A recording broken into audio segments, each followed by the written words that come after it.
উত্তরপ্রদেশের আমেথির পরিবর্তে রায়বরেলি থেকে প্রতিদ্বন্দ্বিতা করায় কংগ্রেস নেতা রাহুল গান্ধীকে নিয়ে এখনো আলোচনায় মুখর ভারতের রাজনৈতিক মহল। আসনটিতে তিনি জয়ী হতে পারবেন কিনা তা নিয়েও চলছে হিসেব নিকেশ। অন্যদিকে আমেথিতে বিজেপি প্রার্থী স্মৃতি ইরানির বিরুদ্ধে লড়তে যাওয়া কংগ্রেস নেতা কিশোরী লাল শর্মাকে নিয়েও চলছে নানা বিতর্ক। এদিকে মঙ্গলবার তৃতীয় দফার ভোট সামনে উত্তরপ্রদেশে বিশাল শোডাউন করেছেন প্রধানমন্ত্রী নরেন্দ্র মোদী। পৃথিবীর ইতিহাসে দীর্ঘ সময় ধরে নির্বাচন, সহস্র রাজনৈতিক দল, সবচেয়ে বেশি ভোটার, 1.5 লক্ষ নির্বাচনী ও নিরাপত্তা কর্মকর্তাদের দেশের কোনো প্রান্তে পৌঁছাতে 4 দিন সময় লাগা, সবচেয়ে ব্যয়বহুল নির্বাচন, একজন ভোটারের জন্য পোলিং বুথ স্থাপন, 15,256 ফুট উচ্চতায় ভোট কেন্দ্র। থাকছে পৃথিবীর সবচেয়ে জটিল ভারতের লোকসভা নির্বাচন নিয়ে বিস্ময়কর তথ্য। আসসালামু আলাইকুম প্রিয় দর্শক, ফাইনালি চলে আসলাম আপডেট ও গুরুত্বপূর্ণ কিছু নিউজ নিয়ে আপনাদের মাঝে। প্রিয় দর্শক, অবশ্যই ভিডিওটি শেষ অবধি দেখবেন।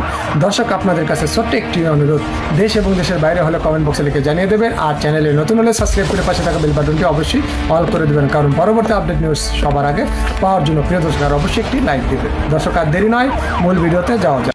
আসসালামু আলাইকুম রহমতুল্লাহি ওয়াবারাকাতুহু। সম্মানিত দর্শক, ভারতে জাতীয় নির্বাচন চলছে, যেটিকে লোকসভা নির্বাচন বলা হয়। আপনারা ভারতে যারা রাজনীতি সম্পর্কে জানেন, সেখানে অনেকগুলো স্তর আছে। তাদের যে পার্লামেন্ট বা সংসদ, এটির দুটো বিভাগ, একটিকে বলা হয় উচ্চ কক্ষ আর একটিকে বলা হয় নিম্ন কক্ষ। এটি মার্কিন যুক্তরাষ্ট্রের সিনেট কাম কংগ্রেস, অর্থাৎ সিনেট হাউস, কংগ্রেস হাউস, কিংবা ইংল্যান্ডের লর্ড সভা, অথবা যেটিকে বলা হয় তাদের যে হাউস অফ কমন্স যেটিকে বলা হয়, অর্থাৎ সাধারণ যারা সংসদ সদস্য তাদেরকে নিয়ে নির্বাচিত, যারা সংসদ সদস্য তাদেরকে নিয়ে হাউস অফ কমন্স, এমপিদেরকে নিয়ে। আর নির্বাচন করতে চায় না, কিন্তু দেশ জাতির জন্য খুবই কল্যাণকর, এরকম মহান মহান ব্যক্তিদেরকে নিয়ে এটি লর্ড সভা গঠিত হয়। আবার এর একটা আপগ্রেড ভার্সন হলো আমেরিকাতে সিনেট সভা রয়েছে। তো ভারতেও কেন্দ্রীয় সরকারের এরকম দুটো কক্ষ রয়েছে, উচ্চ কক্ষ যেটিকে বলা হয় রাজ্যসভা, আর নিম্ন কক্ষ সেটিকে বলা হয় লোকসভা। তো সেই লোকসভার নির্বাচন হচ্ছে, এরাই মূলত সরকার গঠন করে কেন্দ্রে এবং এরাই ক্ষমতাধর। এর বাইরে যে রাজ্যগুলো রয়েছে, অনেকগুলো রাজ্য রয়েছে, সেই রাজ্যেও আবার তাদের সংসদ রয়েছে, যেটিকে বলা হয় বিধানসভা। তো এই বিধানসভায় যারা সংখ্যাগরিষ্ঠতা লাভ করে, সেখান থেকে রাজ্যের মুখ্যমন্ত্রী হয়, যেমন মমতা ব্যানার্জি। তাহলে বিধানসভা হলো রাজ্যের, লোকসভা হলো কেন্দ্রের, আর লোকসভার উচ্চ কক্ষ হলো রাজ্যসভা। তো রাজ্যসভাতে ভারতে যাদেরকে নিয়োগ দেওয়া হয়, যেমন শচীন তেন্ডুলকারকে নিয়োগ দেওয়া হয়েছে, জয়া ভাদুরীকে নিয়োগ দেওয়া হয়েছে, রাম জেঠমালানিকে নিয়োগ দেওয়া হয়েছে, এরকম সমাজের বিভিন্ন বিখ্যাত ব্যক্তিদেরকে সেখানে নিয়োগ দেওয়া হয়। তো ভারতে যে সরকার গঠনের যে জায়গাটি লোকসভা, সেই নির্বাচন হচ্ছে সারা ভারতবর্ষ জুড়ে বেশ কয়েকটি ধাপে, ধীরে ধীরে। এখন দ্বিতীয় ধাপের ভোট চলছে। তো প্রথমবার যখন নরেন্দ্র মোদী এলেন 2014 সালে, তখন সারা পৃথিবী জুড়ে নরেন্দ্র মোদীকে নিয়ে একটা ফোবিয়া না, ঠিক একটা ক্রেজ তৈরি হয়ে গিয়েছিল। উনি যে কোটি পরেন, মোদি কোটি, উনি যে পোশাক পরেন, স্যান্ডেল পরেন, যে ভাষায় কথা বলেন, মানে 15-16 সনে নরেন্দ্র মোদী ভারতের রাজনীতিতে দেবদূত হিসেবে এলেন এবং বিশ্ব তাকে বরণ করে নিয়েছিল। এবং সারা দুনিয়াতে যা হয়নি ভারতের ক্ষেত্রে, ঠিক সেই ঘটনাগুলো কিন্তু ঘটেছিল। ইংল্যান্ডে যখন তিনি গেলেন, তখন নরেন্দ্র মোদীর অনুরোধে সেখানে একটি নজিরবিহীন পাবলিক মিটিং, একটা স্টেডিয়ামে, সবচেয়ে একটা বড় স্টেডিয়ামে সেখানে আয়োজন করেছিলেন। এবং ডেভিড ক্যামেরুন যখন তিনি সেখানে প্রধানমন্ত্রী ছিলেন, তিনি এটি আয়োজন করে দিয়েছিলেন নরেন্দ্র মোদীকে। একইভাবে তিনি যখন আমেরিকাতে গিয়েছিলেন, সেখানেও নজিরবিহীনভাবে তিনি একটি পাবলিক মিটিং করতে পেরেছিলেন। আমেরিকাতে কখনো ইতিহাসে অন্য কোনো রাজাবাসার জন্য এইভাবে ওপেন একেবারে জনসভা বলতে যা বোঝায় সেটা হয় না, যেটা ডোনাল্ড ট্রাম্প তাকে করে দিয়েছিলেন। এইরকম তার একটা যে ভাবমূর্তি ছিল। কিন্তু দ্বিতীয়বার ক্ষমতায় এসে তিনি কতগুলো বিতর্কিত কর্মকাণ্ড শুরু করেন। বিশেষ করে সংবিধানে একটা অনুচ্ছেদ ছিল আর্টিকেল 70। এই আর্টিকেল 70 আমাদের দেশেও কিন্তু আর্টিকেল 70 আছে। আমাদের আর্টিকেল 70-র মতো নয়, ভারতীয় সংবিধানের আর্টিকেল 70 হলো কাশ্মীরকে একটি বিশেষ মর্যাদা দেওয়া হয়েছে তাদের জনগোষ্ঠীকে, এবং তাদের মধ্যে যে এটিকে বলা হয় এথনিক যে বিশেষত্ব রয়েছে, এটিকে সুরক্ষা দেওয়ার জন্য, তাদের স্বাধীনতা স্বায়ত্ত শাসনকে সুরক্ষা দেওয়ার জন্য স্বাধীনতার পরপরই ভারতের সংবিধানে এটি সংযোজিত হয়েছিল। এই কারণে যে কাশ্মীরের যেটা দুটো ভাগ, একটা হলো আজাদ কাশ্মীর আর একটা হলো জম্মু কাশ্মীর। আজাদ কাশ্মীর পাকিস্তানের ভাগে আর জম্মু কাশ্মীর ভারতের ভাগে। তো ভারতের ভাগে যারা থেকে গিয়েছিলেন ওই সময়টিতে তারা ইচ্ছে করলে ভারতের পাকিস্তানের সঙ্গে যদি যোগ দিত, তাহলে ভারতের পক্ষে সেটা যুদ্ধ করে ওই মুহূর্তে সেই জম্মু কাশ্মীরকে ভারতের কবজায় রাখা অসম্ভব ছিল। এটা ঠিক সিকিমের মতো ছিল না, বা হায়দ্রাবাদের মতো এত ইজি ছিল না। জম্মু কাশ্মীরের যারা জনগণ ছিলেন তারা যদি যুদ্ধ করতেন, না চাইতেন, পাকিস্তান দাঁড়িয়েছিল সেটা নেওয়ার জন্য, কিন্তু সেখানে জাতীয়তাবাদী অনেকগুলো নেতা ছিলেন যারা ভারতের সঙ্গে থাকতে চেয়েছিলেন। ফলে জনগণের ইচ্ছা থাকা সত্ত্বেও, মেজরিটি মুসলিম তাদের পাকিস্তানের সঙ্গে যাওয়ার ইচ্ছা থাকা সত্ত্বেও তারা ভারতের সঙ্গে থেকেছিল। এই জন্য ভারতের যারা স্বাধীনতার রূপকার ছিলেন, মাওলানা আবুল কালাম আজাদ, পণ্ডিত জওহরলাল নেহেরু, মহাত্মা গান্ধী, সর্দার বল্লভভাই প্যাটেল, সরোজিনী নাইডু থেকে শুরু করে আরো অনেক যারা লোকজন রয়েছেন, সবাই মিলে ভারতে যখন সংবিধান রচিত হলো, তখন এই কাশ্মীরের জনগণের প্রোটেকশনের জন্য এবং যারা এই জাতীয়তাবাদী নেতা ছিলেন তাদেরকে সম্মান জানানোর জন্য এই একটা রাজ্যকে একটা বিশেষ মর্যাদা দিয়ে আর্টিকেল 70 সেখানে সংযোজন করা হয়। ফলে ইচ্ছে করলেই সেখানে সেনাবাহিনী মোতায়েন করা যেত না, ইচ্ছে করলে অন্য রাজ্যের মতো সেখানে অনেক কিছু চাপিয়ে দেওয়া যেত না।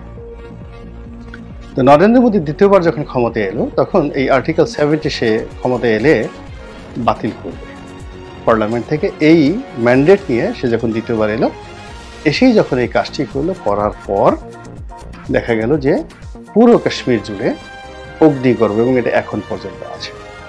এবং কাশ্মীরের এই পুরো পরিস্থিতি সামাল দেওয়ার জন্য সেখানে 8 লাখ ভারতীয় সৈন্যবাহিনীকে মোতায়েন করতে হয়েছে, এবং বিশ্রী একটি অবস্থা। ইসরায়েলের যে বর্বরতা এই মুহূর্তে হামাসের উপর চলছে, ফিলিস্তিনের উপর চলছে, তার চেয়ে কোনো অংশে নরেন্দ্র মোদীর বর্বরতা কম নয় কাশ্মীরের জনগণের উপর। এটা হলো এক। 2 নম্বর হলো যে ধর্মীয় উগ্রবাদ তিনি এতটা এটাকে মার্কেট বাজারজাত করেছেন। এই উগ্রবাদের কবলে পড়ে পুরো ভারতের রাজনীতি, অর্থনীতি তছনছ হয়ে গেছে। সামাজিক বন্ধন, হাজার বছরের ভারতীয় বন্ধন নষ্ট হয়ে গেছে। মুসলমানদের উপর যে অত্যাচার হয়েছে, যে ঘৃণা, গরু মাংস ফ্রিজের মধ্যে রাখা হলো কেন, এই জন্য পুরো বাড়ি ছারখার করে দেওয়া হয়েছে, মানুষদেরকে পুড়িয়ে মারা হয়েছে। তো এইরকম উগ্রবাদ ভারতে এই দ্বিতীয় মেয়াদে এসে সে বাড়িয়ে দিয়েছে। তৃতীয় যে কাজ করেছে সেটা হলো ব্যবসায়ী গ্রুপের মধ্যে একটা মাফিয়া চক্র সে গড়ে তুলেছে। আর চতুর্থ হলো প্রতিবেশী রাষ্ট্রগুলোর সাথে সম্পর্ক নষ্ট করে ফেলেছে। এর ফলে কি হলো, মোদির যে ক্রেজটা ছিল সেই ক্রেজটা এখন একটা টালমাটাল অবস্থা আছে, তাকে ভয় পাচ্ছে সবাই। বাংলাদেশে শেখ হাসিনাকে যেভাবে ভয় পাচ্ছেন আপনি আমি, একইভাবে নরেন্দ্র মোদীকে ভয় পাচ্ছে। আর এটাকে নরেন্দ্র মোদী মনে করছেন এখন পর্যন্ত যে তার জনপ্রিয়তা অতীতের চেয়ে বেড়ে গেছে। ফলে তিনি রেকর্ড ব্রেক করা একটা টার্গেট দিলেন যে এবারের যে তৃতীয় দফা নির্বাচন তার টার্গেট হলো যে 400 আসন তিনি লোকসভাতে হাসিল করবেন।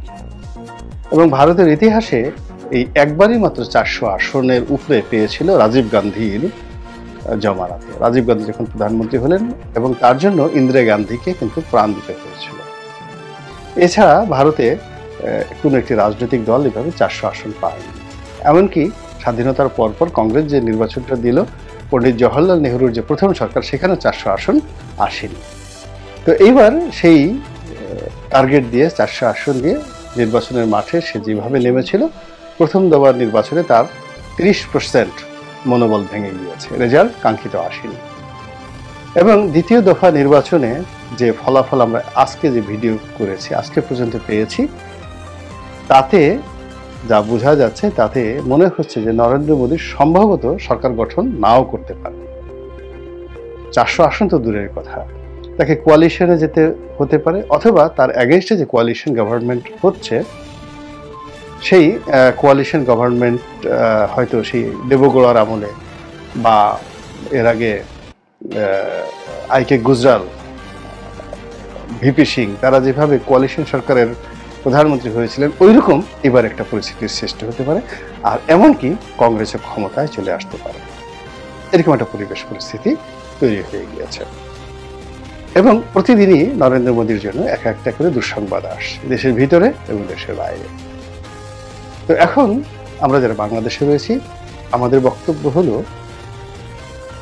নরেন্দ্র মোদী যদি আবার ক্ষমতা আসেন আমাদের কি উপকার হবে, কিংবা নরেন্দ্র মোদী যদি ক্ষমতায় না আসেন তাহলে আমাদের কি কোনো ক্ষতি হবে কিনা বা উপকার হবে কিনা।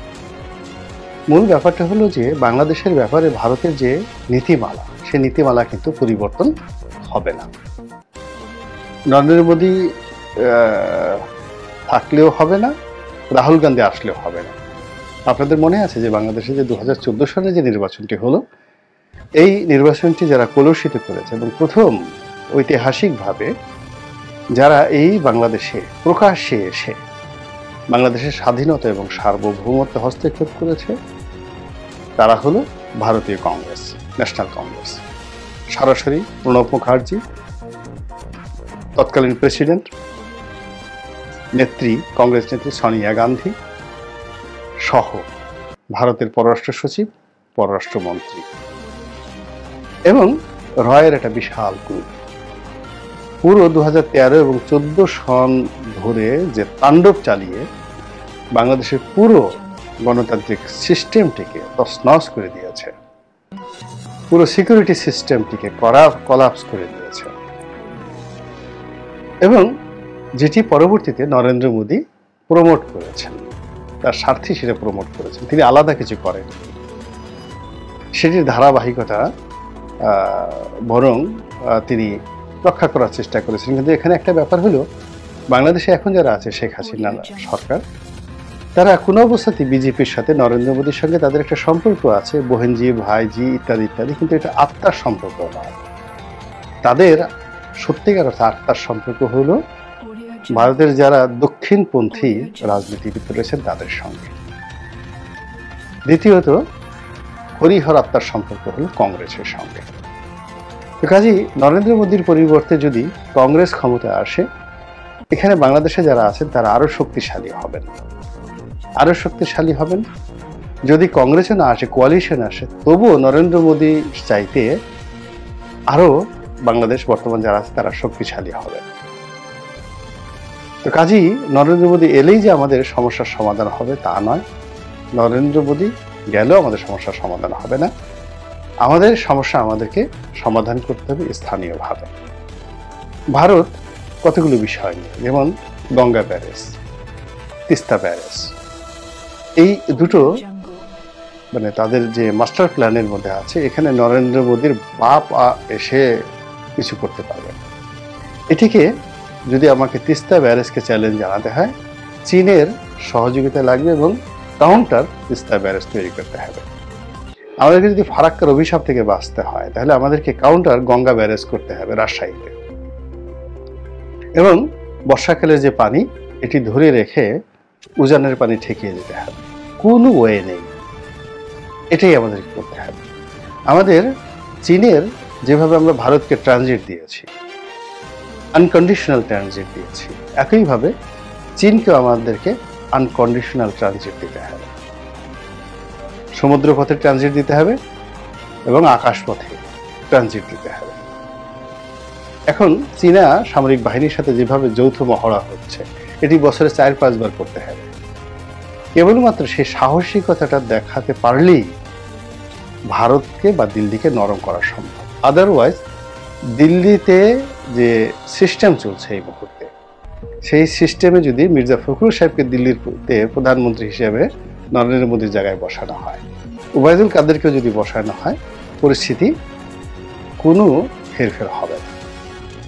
পরিস্থিতি হেরফের করার জন্য ভারতের ভিতরে যে জাতীয়তাবাদ রয়েছে, ভিতরে যে গণতন্ত্র রয়েছে, দেখুন এত কিছু করছে তারা। বাংলাদেশের মতো শিক্ষা নিয়ে নরেন্দ্র মোদী সেখানে নির্বাচনের আগে রাষ্ট্রযন্ত্রকে ব্যবহার করে কেজরিওয়ালকে, দিল্লির যিনি মুখ্যমন্ত্রী, তাকে গ্রেপ্তার করেছেন।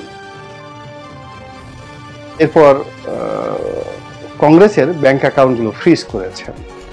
রাহুল গান্ধী চলাচল তার উপর বাধা তৈরি করেছে এবং যা যা আমাদের বাংলাদেশে যে সকল তাণ্ডব পুলিশ করেছে, ওটি ভারতীয় ভার্সনে নরেন্দ্র মোদী কিন্তু বাংলাদেশকে অনুসরণ করে করার চেষ্টা করেছে। কিন্তু সেখানে গণতান্ত্রিক ইনস্টিটিউশনগুলো এতটা শক্তিশালী, নির্বাচন ব্যবস্থা সেখানে এতটা শক্তিশালী, নরেন্দ্র মোদী শুধু ভয় দেখাতে পারছেন, কিন্তু কার্যত অপকর্ম করার মতো অবস্থায় এখনো তিনি পৌঁছাতে পারেননি। হয়তো তৃতীয়বার ক্ষমতা আসলে তিনিও সফল হয়ে যাবেন একটি মিডনাইট নির্বাচন করার জন্য, একটি দামি নির্বাচন করার জন্য, কিন্তু এখনো পর্যন্ত তিনি সেই সিস্টেমটাকে ব্লক করতে পারেননি। ফলে দেখুন যে 4 দফায় সম্ভবত যে নির্বাচনটা হচ্ছে, তার মধ্যে দ্বিতীয় দফার মধ্যেই তার পরাজয়ের গুঞ্জন চলে আসছে এবং দ্বিতীয় দফার ফলাফলের পর যদি দেখা যায় যে প্রথম দফার মতো ফলাফল হয়েছে, আপনি নিশ্চিতভাবে বলতে পারবেন সেখানে যে নরেন্দ্র মোদী এতটি সিট সেখানে পেতে যাচ্ছে। এটা হলো ভারতের গণতন্ত্রের সৌন্দর্য। এবং সেই গণতন্ত্রের সঙ্গে সঙ্গে সেখানে সিভিল সার্ভিস, মিলিটারি সার্ভিস, রাজ্য সরকার, গভর্নর, মানে গভর্নরের যে পদ, কেন্দ্রীয় সরকারের প্রতিনিধি যেটা প্রতিটা রাজ্যে থাকে, এবং সেখানে সীমান্তরক্ষী বাহিনী যেটা বিএসএফ, তারা যেভাবে নিজেদের মতো করে তাদের যে স্বতন্ত্র রুলস রয়েছে বা রুলস অফ বিজনেস রয়েছে, সেভাবে তারা কাজ করছে। সেখানে আসলে দিল্লির কেন্দ্রীয় সরকারের, রাজনৈতিক সরকারের করার ক্ষমতা থাকে খুবই অল্প। যেমন ধরুন তিস্তা চুক্তি যদি তাকে করতে হয়, তাহলে সেখানে অনেকগুলো সমন্বয় করতে হবে, কেন্দ্রীয় সরকার তার সঙ্গে সঙ্গে রাজ্য সরকার, অর্থাৎ মমতা ব্যানার্জি। এই দুটো সমন্বয় সম্ভব হয় না। ফলে মমতা ব্যানার্জি চাইলেও বাংলাদেশের জন্য কিছু করতে পারছে না, নরেন্দ্র মোদীও কিছু করতে পারছে না। তো এটাকে হিট করার জন্য আসলে আমাদেরকে হিটিং মোমেন্টে যেতে হবে, হিটিং পয়েন্টে যেতে হবে। তো সেই হিটিং পয়েন্টে আমরা এখন পর্যন্ত যেতে পারছি না এবং অনাগত দিনে যতদিন না পর্যন্ত এই হিটিং পয়েন্টে যাওয়ার জন্য আমাদের দেশে শহীদ প্রেসিডেন্ট জিয়াউর রহমানের মতো একজন শক্তিশালী রাষ্ট্রনায়ক যতদিন পর্যন্ত না আসবেন, ততদিন পর্যন্ত দিল্লি আমাদের নিকট দিল্লির মতোই থাকবে। আল্লাহ আমাদের সবাইকে হেদায়েত দান করুন এবং হেফাজত করুন। আসসালামু আলাইকুম ওয়া রাহমাতুল্লাহি ওয়া বারাকাতুহু।